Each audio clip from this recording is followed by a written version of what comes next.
Let's get right into it. Meet Rick Bazerghi. A Melbourne entrepreneur who built a multi-million-dollar empire with his tapware brand Meir and smash room business. Was this something that you had in mind all along? So for me, I never had aspirations. I never had confidence in myself and thinking that I could, be anything special. I had money in my hand and I thought I'm the richest kid in school, right? It was the first time I had like $5 in my hand. I remember the canteen lady called my mum and said, "Where did this kid steal the money from?" And that was the very first time in my entire life that I thought I could actually do something with my life. So I remember watching that video from Gary Vee. He said self-awareness. Understand yourself and understand what your strengths are. All your shortcomings are there for a reason.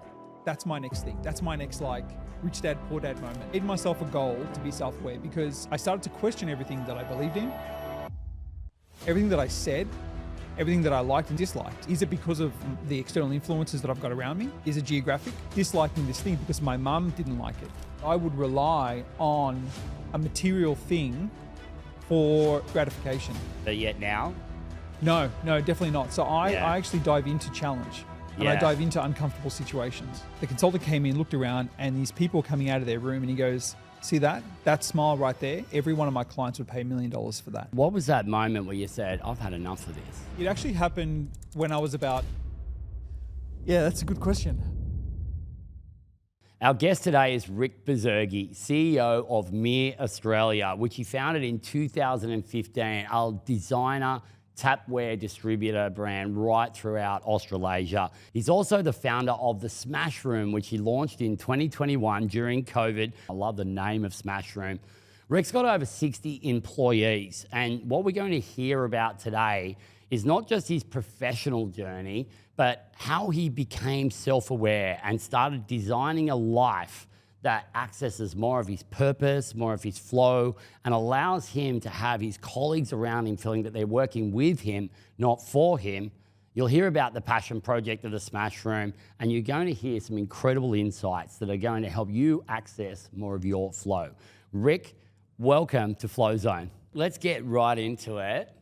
Was this something that you had in mind all along to sort of realize this multiple business, sort of what looks like a very deliberate life? Was that always your intention?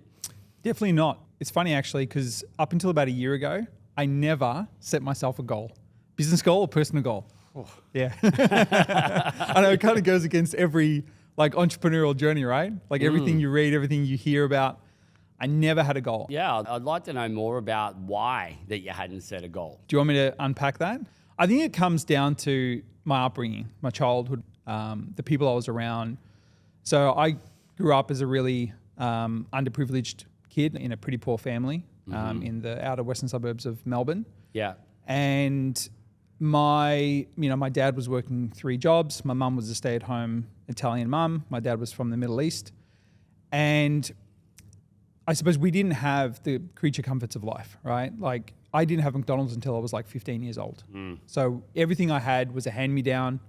I remember getting a pink bike for my 7th birthday. That was my cousin's old bike. So, secondhand clothes, secondhand school books, everything.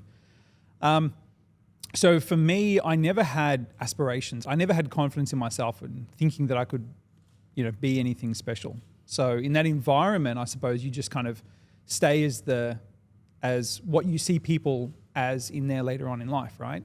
So as I went to school and finding myself around people who didn't have any aspirations either, we didn't have any money. I couldn't actually do anything. I couldn't go and see a concert. I couldn't go to the movies, couldn't do any of those things. So I remember the first time I ever got money was when I was selling cigarettes on the Oval in high school. And I figured it out because I saw this kid selling one of his cigarettes to another kid for 50 cents. So okay, well, I'm going to borrow money off my auntie. I think it was $5, buy a pack of 20 cigarettes, sell them for 50 cents each, and then I'd go back and I'd buy a pack of 30. I think it was in year 8 or 9 at the time. And I remember cigarette sales entrepreneur. Cigarette sales. But I mean, you say now as an entrepreneur, but back in the day, it's whatever the product is that's available, there's a demand for, by the sounds of it. And that was happening in the schools I was part of. Yeah. I had money in my hand and I thought I'm the richest kid in school, right? It was the first time I had $5 in my hand. And I went to the canteen and I had all the kids behind me. I'm like, what does everyone want? I remember the canteen lady called my mum and said, where did this kid steal the money from? Yeah, the Milky Bars are on me, and then alarms get raised. So like, I'm just going to go back to that little comment you made there. We almost glossed over it. So you're in your like teens, and you just couldn't do anything. Yeah. So what was that like for you when you're around your friends and like they're going to do something pretty generic, pretty like $10, $15 generic, and you weren't able to do that? How did that feel? Yeah, it was pretty humiliating, mainly because, well, first of all, it was, I felt like an outsider, but it was humiliating because they would obviously make a big deal out of it as well, right? So where I grew up, not a lot of people had money, including me and my family. So it wasn't that kids were being driven to school in Range Rovers or Porsches or anything. It was that they were just able to come to school with, I don't know, a pair of Nikes, whereas I had secondhand Payless shoes or something like that. So it was really humiliating as a kid, and that would obviously stem out into destroying my confidence in school. So being in that environment, realizing that at the time, thinking that I was like a second grade person, not good enough to be able to hang around with, all the cool kids in school. And then I had a really bullied life in school, like significantly. You were bullied in school? Oh yeah, terribly bullied. Yeah. So I left school in year 10 and my parents didn't even know about it. Your parents didn't know that you left school in year 10? No, because the bullying was so bad and I couldn't fit in anywhere. So I remember leaving school. That comment you just made, like you couldn't fit in anywhere, that sounds like pretty much the darkest sort of zone that you could be in. Yeah, it was a bad time in my life. Like, I think psychologically I've kind of blocked out a lot of those moments as well in my head. Because my dad's from the Middle East and my mum's Italian, I grew up in an area that was predominantly Australian immigrants all the way down lineage. So my culture was even different from their culture. So that lack of understanding would obviously come out into bullying, as traditionally it does with kids. So our inability to have any disposable income and then cultural differences just really excluded me as a kid. So I look back and it was a really dark place, but I would actually say that I was a happy kid because I would always look for the silver linings on everything. Okay, so I imagine when your parents are from different origins and you're already in a country that's different again, and so you're not fitting into the Italian sort of clan that's come to Australia, you're not fitting into the Middle Eastern clan because you're sort of not fully one of them. We weren't around them. None of those ethnicities were in that area that I grew up in. Right, so you were then in a new environment and there was a lot of bullying going on. You felt like that you didn't have a lot of options and certainly didn't feel like that you were able to go and do things even if you wanted to, the financial constraints involved. What was that moment where you said, I've had enough of this? It actually happened when I was about 19. So jumping ahead, and you can imagine as an adolescent, outcast, getting into trouble, doing some stupid things. I met a girl actually, and her dad, she lived in Mentone, and I used to drive from far out western suburbs all the way to Mentone on a daily basis. And I remember her dad came home one day, and I was 19, she was 18, and he came home in a Merc. I thought, I'll never get there. Like, this is unachievable for me. This is not who I am. And he started talking to me, and I realized, you know what, this guy's just a regular person that has just done, some pretty cool things in his life, and he's gotten to where he was. And he told me to read a book. And I remember I read it that night, and I read it pretty much halfway through, and my entire mindset changed. And it was called Rich Dad, Poor Dad. Rich Dad, Poor Dad. And as a property book, I thought you'd it's just a classic book around, well, what I take from that, Rich Dad, Poor Dad, is just same problem, two different paradigms and two dramatically different results. So about the way that we view things. Yeah. I suppose for me, when I read that book, I realized that I can shape my own future. I can do the things that were suggested in that book. And I didn't have anyone around me to tell me what to do. Like my dad was never around. My parents were from a different culture, right? So they didn't understand the local nuances. They didn't understand business. They didn't even understand what I was going through in school. They couldn't get it. So I couldn't ask them for advice on anything. Couldn't ask them for homework advice, couldn't ask them for anything.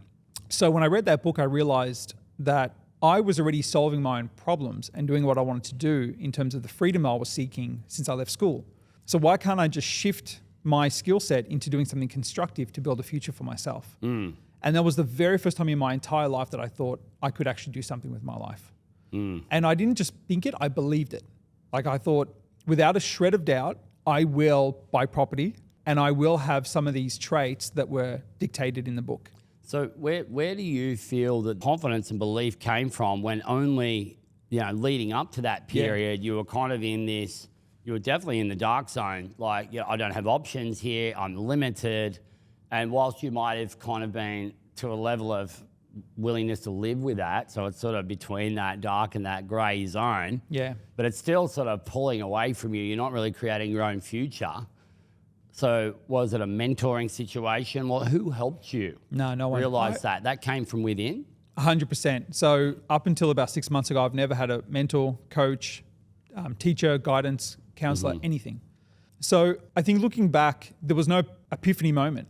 It's just how I felt in that moment. And I can't explain why. And I think it was because I was already displaying some of the traits of controlling my own power. So as soon as I hit 18, I was out the door. Yeah. Driving, my parents hardly ever saw me. And I just wanted that freedom. I was, I was working full time and just burning all my cash, just doing what like 18-year-olds do. And I think that level of freedom allowed me to be able to go, well, maybe I can explore this. But when I read that book, it's like a light bulb literally visibly went up above my head and went ding, like it was the one thing for me. Well, something you said there about you'd already started taking action in that direction. Like you were already sort of self-actualizing that you wanted to change your circumstances. And the way that you expressed that was to leave school, to create this freedom. Now, it's interesting because freedom is one of the things that is very important to an entrepreneur. Freedom of who we associate with, what we're working on, where we're doing it from, when we're doing it. So freedom came without the structure. So if we get on the other side of that decision and you're starting to find yourself now more aligned, with yourself and what you want. So what started to change for you when you decided to align with yourself and this kind of sense of creating and designing the future? What started changing there? Back then, you mean? Yeah, it was like 19, you've made this decision, like I'm going to reassemble it, rich dad, poor dad, and then you started to align with yourself. What started happening for you? Yeah, I think what I realized was that I had the ability to do things myself because I had known that, as you said, about freedom. I was going out, I was doing things, I was meeting people, I was going clubbing, I was working, and all of that was off my own back. So I thought, what's the difference of me making the decision to find a job and go to work or call a real estate agent and see how I can buy property? To me, it was the same thing, right? It was an action.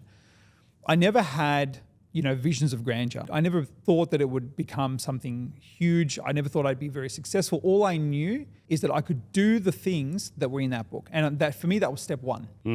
Yeah. And so you had a self-belief that by reading this book, they're no different than me. I can do these things. Exactly. And I'm going to change my current circumstances by just doing. But just getting to work. Yeah. Well, the sounds of it. Yeah, exactly. That's right. I've never really kind of visualized my life. I never had self-reflection until only a couple of years ago. Everything was kind of take every day as it comes, make the most out of whatever I've got in my circumstances. So a couple of years ago, you mentioned you started to become into this awareness of self-reflection and even mentors in your life just recently. So if we look at from that grey or dark zone that you were, now into this, I've got mentors, I'm sort of creating, I'm on a bit of momentum here. Yeah.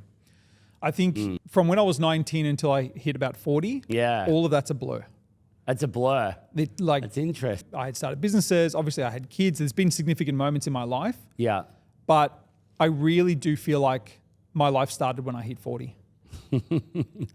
When you're on a path and you're being super efficient and using systems and tools and a lot of the theories that you've mentioned previously, is that you can achieve a lot in a short period of time. And what I've achieved in the last 3 years is more than I've achieved in the last 40 years of my life. And it's not tangible things, right? It's being able to have mentors. It's being able to be self-aware. It's being able to work towards a goal. It's being able to be happy in my circumstances. It's a lot of things like that, tangible and non-tangible.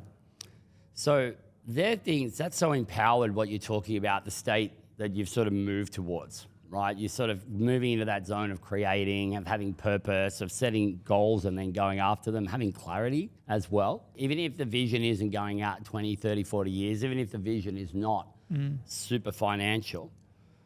So that is describing that purple zone. That's describing the purple energy of flow. Yeah. So flow does have an amazing thing where it changes the perception of time. You know, like for some, it slows right down to the point where you're just so present in that moment that it could feel like it's going for 15 minutes. And then there's others that talk about periods of years going past in their life. And I know I've had that sort of similar thing too, where being a bit in that scattered sort of energy, like am I doing things just for others? Like is this just to get ahead? And then a clarity comes and I'm like, I'm going to set a goal, even if it's to get me onto the other side of this thing. And then I get to the other side of this thing and I feel that sense of momentum, like one or two things accomplished, boom. Okay, now we're clear. And I started to realize that a lot of the stuff I was worried about or the barriers I had weren't actually even barriers. They were like my mindset around whether I could even do something and what others would think about, but they're not even people I've named. So you mentioned earlier, like when you had, you know, that dark energy, when there was people like bagging you out and bullying you and all the stuff that went in, I never fitted in. And we come back to now, the last few years of your life, since you've had mentors, you've got clearer and you're in flow. I noticed there's not much talk about what others are going to think of you. How does that feel for you to just not have that in your psyche anymore? Yeah, it's incredible. I mean, the talk of time, the last 3 years, which I'll focus on, it feels like half my life. It feels like I can recall so many things in the last few years, and I really struggle to recall the things prior to that. Like, obviously, I can if I really sit and think about it, but I was such a different person, different time and place. And like I said earlier, I never set goals in that period of my life. So I could never really get out of it, and I lived kind of day to day to day to day, where now it's with purpose and meaning and structure. And I remember, I suppose things kind of changed when I made a conscious decision to be self-aware. And I did that because I heard, I think it was a podcast or it might have been a video from Gary Vee. And he said, this was early Gary Vee days, not current Gary Vee days. And he talked a lot about self-aware. And he said if he believed that he was incredibly self-aware, and because of that, he was able to then implement changes in his life. And me being such a non-systematic person without any theoretical evidence and, you know, no research or assistance, it was all hunch. Everything I did was based on hunch. Now I had, you know, some successful businesses and then failed businesses, and I felt like I was a good dad and a good husband and I was a good person, but everything was based on hunch. So I remember watching that video from Gary Vee, and he said self-awareness, and I thought, you know what, that's my next thing. That's my next like rich dad, poor dad moment. And I made myself a goal to be self-aware because I started to question everything that I believed in, everything that I said, everything that I liked and disliked. Why do I think that way? Why do I like it? Why don't I like it? Is it because of the external influences that I've got around me? Is it geographic, right? Like, am I liking this particular thing because I was born in that area? Am I disliking this thing because my mum didn't like it? Are they my thoughts? You're questioning, I suppose, how you've arrived at your beliefs. Yeah. Which, you know, beliefs really are just a decision. So at some point we've made a decision, conscious or subconscious, based on someone's input or just some small amount of evidence, but then kind of gets sort of locked in. It's sort of like sitting there as like resin setting. And it's like, well, this belief's going to stay if you don't change it before it sets. And then it sets and you go back and you realize you've been making so many decisions off this framework of these things being rigid and the only gaps being in between. Whereas if you free up those beliefs, then all of a sudden the whole game changes. So that's what it feels like that you've moved into, this self-awareness phase, this self-actualization phase. It does. And I think it was stemmed from, I can identify it was stemmed from one situation I had with my dad. So I remember as a kid, my dad would say this often, right? So we'd spend time with our cousins once a month or something like that. And I'd ask my dad, when are we going to see such and such cousin? And he would say, well, because I called them last time, now it's his turn to call me and then we're going to go, right? Okay. And I thought it was the most ridiculous thing that I've ever heard because he loves spending time with his cousin. I love spending time with that side of the family. So having that belief, right, stopped him from being happy. And in my head, I couldn't understand how that was. So he was raised with the belief of, you know, do unto others what you do unto others, right? So what you Like very what it is, what you literally receive. doing the same thing to one other. Everything's as they have done with 50-50. you. Yeah. And when I heard that thing from Gary Vee about self-awareness, that was the first thing that came to mind was, are my beliefs stopping me from being happy? I would say that I'm an incredibly optimistic, positive person, but I feel like a lot of times in my life it was hard and it was a struggle. It didn't come naturally. So, I want to tap into that. I want to tap into that there, Rick, because something that you've just said is something I think a lot of our listeners and viewers have wrestled with at some point. And this thing about optimism, being an optimistic person, and then talking about beliefs that could still be holding you back even if you are optimistic. And the way that I interpret the way that you're expressing that is that regardless of the circumstances you've in, you've just gone along and like, well, you know, I'm going to make the most of this. Sort of like you would imagine someone in a third world situation, mate, where they know their life's not perfect, but they kind of accept it for what it is and then they'd be happy within that. And we talk about some people in very simple lives being happier than those in more complex lives. However, you've seen that a lot of the beliefs that were contributing to the life you were living were actually decisions that you'd already made based off other decisions that others had made. And right there and then, putting aside whether you'd been optimistic or otherwise, you question your beliefs, which just open up a new pathway for you. Yeah. So if someone was in a situation where they think they're already an optimist and they've already got a positive outlook on life, what would you say to them if they've got this positive outlook on life and they still have goals that they want to achieve, but they can't quite see their way there? Yeah.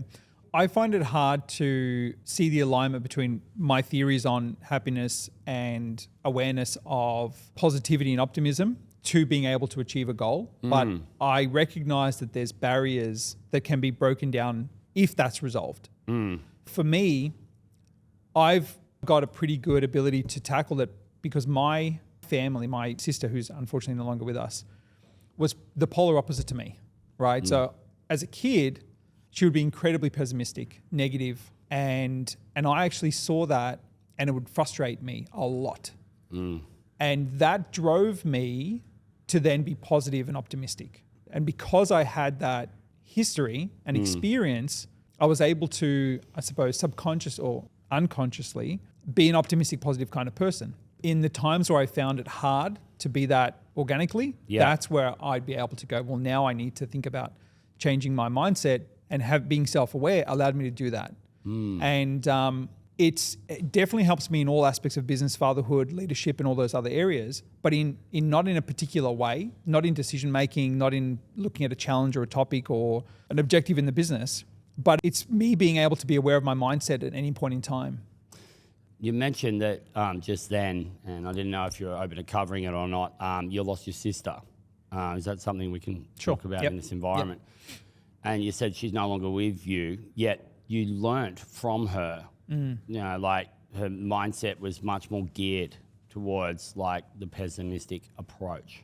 Tell us more about how you've learnt from that. Yeah, that's a good question.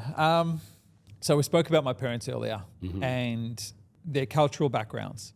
I think the one thing that I would say is my parents are very good people, but they don't necessarily know if their actions are positive or negative. So they have good intentions for everything. Yeah. And in hindsight, when I look back, I see that their good intentions with how they raised my sister at the time unfortunately led her to have a type of life where she didn't gain independence. She wasn't able to solve issues herself. And that led to a huge reliance on my parents. So on an outside view, I would look at my sister and my parents' dynamic and I would say that she's greedy and she's needy and she's essentially forcing my parents to do whatever she wanted to get done. But it's different to that. It's that they would give her an immense amount of love that put her in a bubble that she didn't know any different. So that kind of parenting style, right, again, had good intentions. Now, I was excluded to that because I was out of the house. I had a very active, different lifestyle and I was gone at an early age. But you've also seen that and thought, I don't want to participate in that dynamic, in that loop, that codependency and the barriers that come with that. Yeah, exactly. That's right. And I needed that independence because I wanted to break out of the of that lifestyle So that would I you was say in. you have gratitude for the lessons that you learned from your sister, as hard as that would have been? 100%. My dad came to me a couple of weeks ago, and he's staying with us at the moment for a couple of days a week. Mm-hmm. My parents are. When did you And lose your sister, by the way? What age are we talking here? recently, I'm saying. Oh, right. Yeah. So my sister passed away a couple of years ago. Right, yeah. I think 3 years as of yesterday. Right. Yeah. And that's around the time that you feel that your life really changed, about 3 years ago. Yeah, pretty much. Yeah, just before my sister passed away. And we can get into this in a moment. At the end of her life, she really struggled with mental health disabilities. And I was very naive about mental health, and I always thought it was just an excuse that people would use to not do things. Because I was so optimistic and positive and able to execute on everything I was thinking about. But before I go into that, my dad came to me a couple of weeks ago and he said, sorry, I couldn't give you the things that I wanted to give you as a kid, right? I worked really hard and I wanted to give you great clothes and I wanted to go on trips, and we couldn't do any of those things because of our financial situation. And it was the first time I actually heard my dad say this, and he almost had a tear in his eye. And I started laughing because I knew he was serious, but at the same time, at that point, I was already self-aware of my life. And in the last 3 years, obviously, I've really, had a conscious focus on who I am as a person, where I want to be. And part of that is gratitude. So as he was saying that to me, I started laughing and said to him, you've given me the greatest gift of all. Your parenting style for me has allowed me to be here today, right? Those uncomfortable situations that I've had to go through has given me the perseverance and the strength to go through the recent challenges that I've had. Parenthood, failing businesses, negativity in school, all of those things have made me the person I am today. So I was really grateful for that in my life. I learned a lot from my sister in terms of her mental health. So before her passing, we were never that close. Completely different lives. And I remember calling her one day and yelling at her and saying, you just don't want it bad enough, right? If you wanted to have a job, if you wanted to get out and go to the shops, if you wanted to do those things, you just don't want it bad enough. And it was my complete lack of understanding of how mental health worked.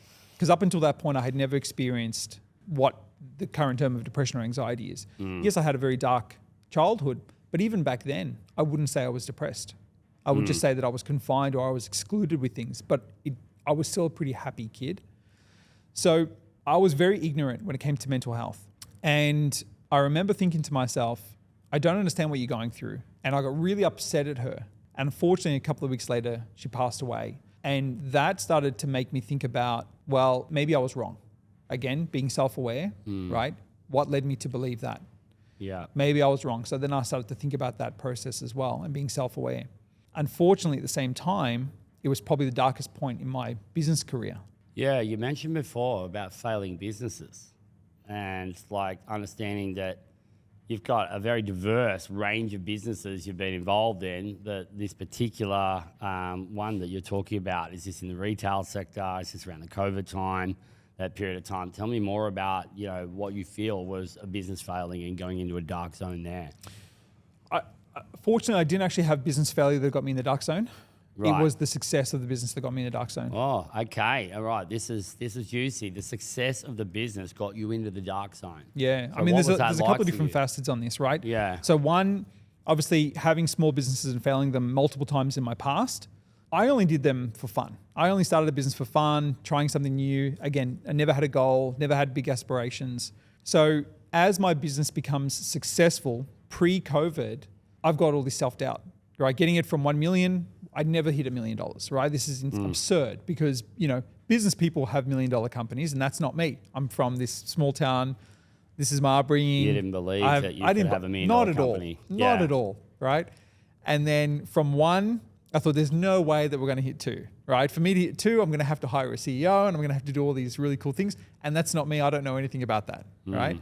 I hit 2 and all of a sudden I hit 3. And these doubts kept surfacing over and over again. Is this like an imposter syndrome kind of doubt you were experiencing? Pretty much. Yeah, exactly. And before I even knew what imposter syndrome was, right? Yeah, before like so much of this stuff's come at you like a fire hydrant in the last few years. So I imagine that would have been quite disorienting, trying to make sense of all these like You've got a business that's kind of scaling rapidly, 1 mil, 2 mil, 3 mil, and on the trajectory. Yeah. You're learning lessons about self-awareness, like all at the same time. You've got the stuff going on with your sister and the phase of life she's at and all the making aware of this mental health side of things that you just didn't have proper insight to.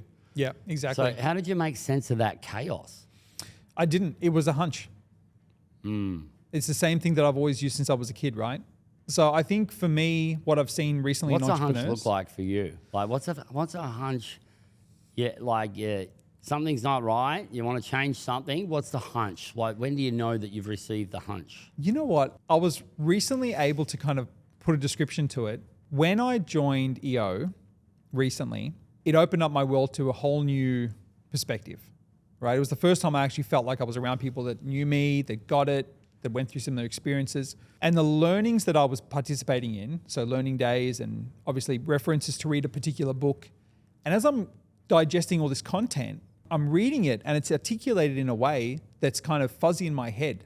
And that's the hunch for me. It's that I kind of knew what I needed to do, but I never knew the words. I never knew what it actually was.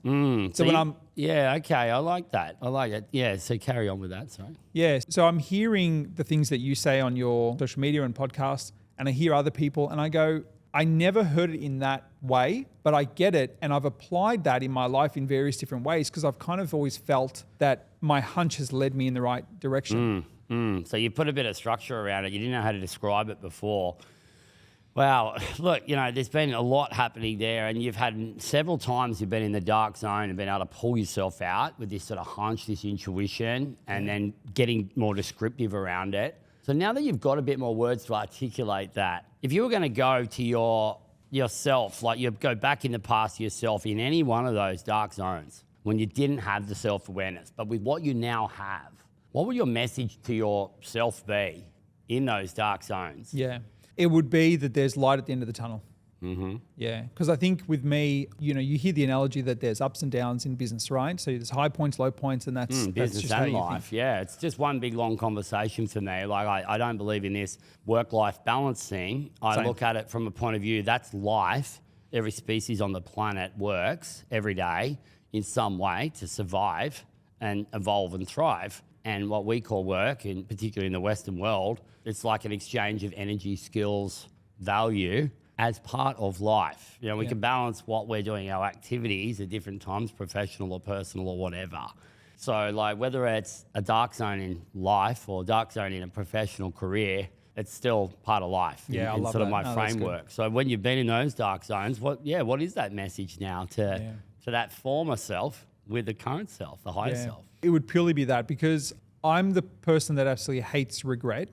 And because of that, I never look at a situation as a mistake. I look at it as a learning opportunity, especially now. Because I look back in my past, right? We spoke about my sister, we spoke about my parents, my childhood, and all these events have led me to the person I am today. And I'm very happy with my life, right? I don't have the fanciest car, I don't have the fanciest house, I don't have huge amounts of wealth. Are they things that are important to you though? Yeah, but that's what people would assume that being a business owner is all about, right? And this is where I would obviously lead to with based on your previous comment is that I never had goals because I was always living in the present. My theory was if I can go to bed feeling pride and gratitude, then that's my true definition of happiness. Now, tell me about, because I imagine for me, if it was going to be pride and gratitude, the gratitude would be for the opportunity I've got to be alive and everything that's already contained that I already am. Not just what I have, but what I am, what I get to do, and then what that plays out as. And I imagine the pride for me would be I'm proud of my contribution to the universe today.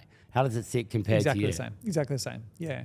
So that self-awareness piece that I've gone through recently has made me realize that it's not about the material things. And, growing up as a very poor child, I had in my head all the time that if I bought a Porsche, I've made it, right? Like that was someone else's definition of success though, right? And I think that's something that we really tap into here in the FlowZone, like this life by design, this living the life that we feel purpose with. Like it feels like we're doing things we're born to be doing, we're contributing and we're getting this energy back. That's what that flow feels like. Interestingly enough, when I talk to successful people, particularly those that have made it big, like financially or extrinsic sort of like drivers or what people measure off, that the definitions of success for them are not a single category like Yeah. money or assets. They're And different things. I wish I knew that when I was younger. Yeah. Right? Because if you think about the general perspective or the general view on success, right, in terms of society, it's owning things, right? It's having the nice car, it's having a boat. Yeah. And you hear people who have got success and say, well, money doesn't buy you happiness. But then society will look at that person and go, well, that's bullshit, right? And I remember buying a Porsche a couple of years ago, kind of when I was 40, 41, when the self-awareness phase just happened. I bought the Porsche and it wasn't the fancy, it was just a Boxster, but I did it. I ticked it off, right? And it was like always a dream since I was a kid. And I remember I had the top down and I was driving down one of the streets and I looked over and I saw people looking at me, and I looked over this way and I saw people looking at me. And in that moment, I was like, can I swear? I was like, fuck, I've been tricked. Right? I am that guy. I'm in the chop top Porsche. Well, it's not a chop top. The top's down. I'm driving along. There's people looking at me. I'm catching the glances. I'm like, were you thinking at that moment, this isn't actually how I want to show up in the world? Exactly. And then I realized that I've been tricked by society because that's what, people will, that's what you're born to think, right? Like grow up, go to school, get a degree, get a job, get married, get a house, get a better job. It has been a very commonly held sort of Western belief that we're moving through now. We're moving through it very quickly, No, I realize that. And I think that I'm so grateful that I know that now. Mm-hmm. And we spoke about those ups and downs in those moments, that I would rely on a material thing for gratification. But yet now? No, definitely not. So I actually dive into challenge and I dive into uncomfortable situations. Right. So this is my very first podcast. Wow. And I was like, not nervous whatsoever. And I love the opportunity to be able to be here today. Because well, it's you're just doing great, by the way. All the growth happens outside the comfort zone. I can almost see you growing right now. Thank you. I am getting a bit taller. No, thank you. It really is a significant change. Like I do feel like I'm a different person now because of that whole self-awareness piece that's stemming from, and just being able to look at situations differently, right? What is an opportunity? I can definitely tell, like, in the time that I've known you and also, from today, that there's a definite change in paradigm there. And just on this topic too, because we want to keep it fairly punchy for our listeners and viewers here. I really want to ask you about the Smash Room that you've created, this fantastic venue. You can just go and let it all out, smash some watermelons, and it just looks so fun. And I can't wait to get in there. And thank you very much for the invite to go in with some of my leadership team when we're doing our next offsite. So the Smash Room, was this a project for you, Rick, to let your frustrations out during COVID, or is it something else you observed in others? Tell me about why did we start the Smash Room? It's a good time to bring it up because a lot of my past kind of ties into why it started. So my sister had just passed away. And at that time, business was a success. COVID just happened. And I'm the person that, like you, just automatically feels responsible for everything in his life, right? Like I'm accountable for the successful failures of my life. I don't put blame on anyone else around me. And I've got that level of control that stemmed back from my ability to read that book when I was 19. Yeah, living above the line, like ownership, responsibility, accountability instead of blame, excuses, denial. Exactly. So at that time, it was a really dark time in my life. I was drinking heavily. This is COVID? This is COVID. Yeah, so and this setting, business is scaling. Now, just to give some context on this, because you said $1 million, $2 million, $3 million. What's Meir at now, roughly? In COVID, we're probably doing about 9 million. Yeah. And growing. Yeah. Because nobody could travel anywhere. So what were they doing? They were renovating. They were renovating. They couldn't go overseas. They got all this disposable income and a couple of little extra incentives here and there, low interest rates. Yeah, exactly. So we grew pretty quickly from 7 to 11 million in that period of time. Yeah. And through that process, my insecurities would continue to surface. Am I the right leader for this business? What I should be doing in so many different facets of the business. But I wasn't in control of the business's future because that lied with local government policies. And because of lockdown policies we're talking about here. For those that aren't aware, you're in Melbourne. Lockdown. Yeah. We're in Melbourne now, and one of the most locked down places on the planet at the time. I was a visitor to Melbourne. Yeah. I did actually land in Melbourne on the 20th of March 2020, just as they locked everything down. I'd been over doing a charity ride in Thailand with the Digital Live crew.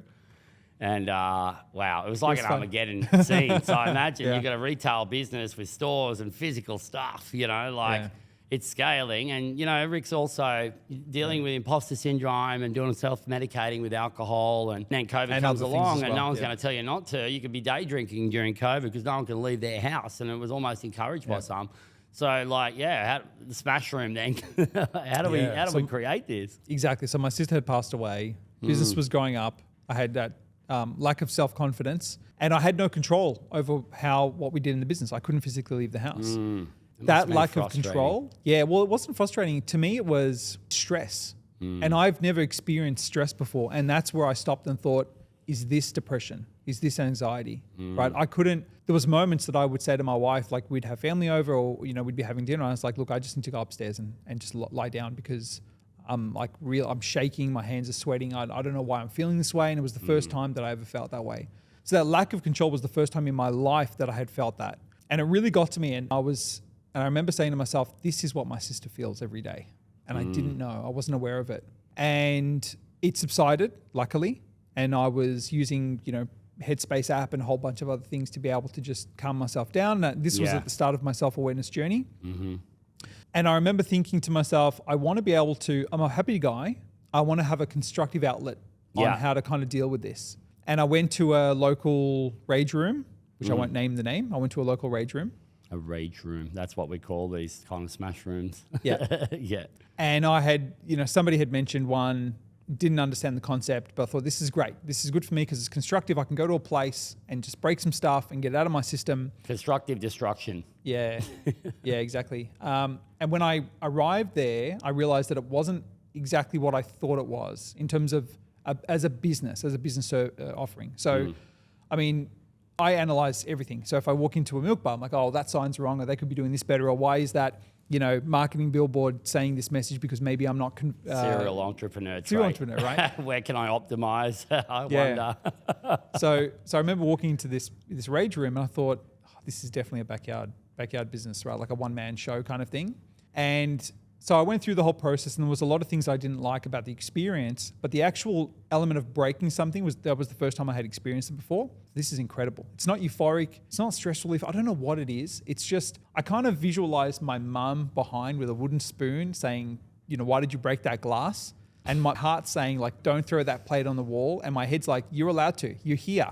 Go do it. How does that feel? Like, I can imagine this feeling that we're talking about here. It's like release, presence. Like, it would fit within the flow category, I imagine. Yeah, it was confusing because it was like, I shouldn't be doing this, I should be doing this. And there was like a lot of hesitation. That's during the time you're shaking the belief though, right? Yeah. That's when you're questioning the belief. But what about when it started happening? Surely, you know, is there a moment where you're like, I'm not worried about getting in trouble here. I'm just going to smash it. It was only after I finished it. Yeah, right. It was like I had done it. So it was like trying something new. It was like, you know, you jump out of a plane for the first time, you try an escape room for the first time. Like that sense of achievement, I've tried something new, that was cool. And that's really what gave that, along with the actual element of smashing, was what gave me the combined feeling. The premise for the business. And well, I thought to myself, my lawyer could really use this. Yeah. Right? My accountant could use this, right? My friends could use this. I know a lot of people who are feeling a bit stressed out right now, but I can't in good faith send them here, because of how the business was run. Right, okay. I'm seeing how this has arrived. The necessity is the mother of invention situation here. Like, you're a community-minded guy. You're like, look, if I'm experiencing this, others might be as well. Yeah. You're like, I want to put you in front of this, but because the offering's not exactly. And I remember feeling like that as well when I first started a sales business and a project marketing business, and we didn't do property management. And, you know, I was referring it, but it wasn't kind of... aligning with the way that we intended to do other things. And that's no disrespect to the others. They were just separate companies, very separate businesses, happy to take the work, but not really going to treat it like it's, you know, the same thing as our own company. So you've had this, and because we're a little bit limited on time now, like our listeners and viewers here can learn about the Smash Room in the show notes. But what I want to just tap into, just one last little thing here, is like, how does it feel for you when you've realized the benefits of this? You've created something that is now, you know, a vision come to life of the Smash Room being run in a totally different way, and it's accessible to so many others, and then seeing others experience that release as well. How does that feel? That's incredible. So I don't take $1 from the Smash Room. Wow. The gratification I get is insane. I remember I walked in with a franchise consultant once because we were thinking about how's the quickest way we can go to market in Australia with this. Yeah. And I remember it was the consultant came in, looked around, and these people coming out of their room, and he goes, "See that? That smile right there? Every one of my clients would pay $1 million for that." Wow. For me to be able to provide advice to them, to have their service give that kind of result, that's priceless. Wow. So I think after that meeting, I changed the ethos of why the Smash Room exists, and it's to put smile on people's faces. Yeah. And knowing that is incredible, and I'm fortunate to be able to have two businesses. One pays the bills and the other one is a passion project. So I'd love to be able to grow the Smash Room so that everyone can experience it, because it provides such a great relief for anyone. So people who want to go there because of mental situations. Some people want to go there as a date night, maybe as a work bonding exercise, whatever that is. I've never seen anyone walk out without a smile on their face. Wow. I love that. And Rick, look, I'm in the enthralling conversation we've had today. Time's gone quick, and it's only because there's a timer not far only from 15 me minutes, that I see right? it. I'm like, wow, okay. So that's what happens when we're in the flow zone. Rick, I'm really grateful for what you shared today. And, you've really opened up. You've been very vulnerable there about some of those dark zone moments. And I believe that your message of, believing that light is there, even if you can't see it, and just taking a step in the direction of learning to be self-actualized or self-aware just opens up so many other pathways. I know that's going to be of value. And I think for your first appearance, this has been amazing. Thanks, so, Rick Bazerghi, thank you very much. People can learn more about you in the show notes as well. Thank you. It's been an honor coming here. Thanks, Mark. Thank you.